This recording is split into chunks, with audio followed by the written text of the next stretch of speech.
The solar eclipse may have temporarily blocked the sun, but when it comes to the markets, there is a clear path forward. Now, get this. Historically, the stock market has caught fire, so to speak, after a solar eclipse, with stocks returning an average of a shiny 17.2, enough of the puns, 17.2% in the following 12 months following a solar eclipse. I tell you that because, well, it's off to a good start, right? Let's bring in Pitt Capital Group VP and Senior Portfolio Manager Kim Forrest. Kim, let's put the eclipse aside, if we can. Why the big gain today, do you think? I have no idea other than people are going shopping again, and I don't mean at Macy's, Kohl's, and DSW. I really think that the investors reconsidered their trading over the last couple of weeks and said things really aren't that dour. They aren't that dour. For so long, we called it the Trump trade on the hopes that his growth agenda would be put in place. That kind of faded a little bit. Is there any renewed hopes, do you think, that we may get some tax reform, some infrastructure spending, some business deregulation? Well, I think business deregulation is an ongoing effort with the administration, and they don't really need the buy-in from any other officials. So, I mean, that's full steam ahead.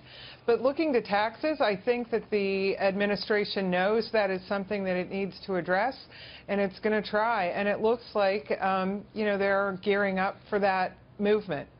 It also seems to me that the global economy is picking up. We talked about this earlier in the show. Even countries like Japan and Italy are showing some decent signs of growth.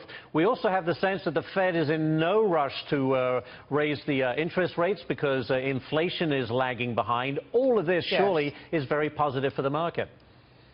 It really is. I mean, I'm looking really intently, and don't worry, I'm not going to get too numbery here. Good.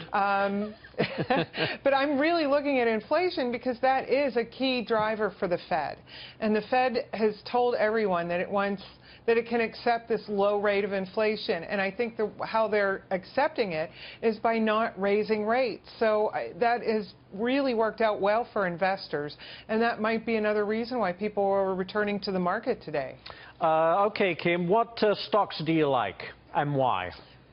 Well, I always love tech because it is the thing that gives you productivity.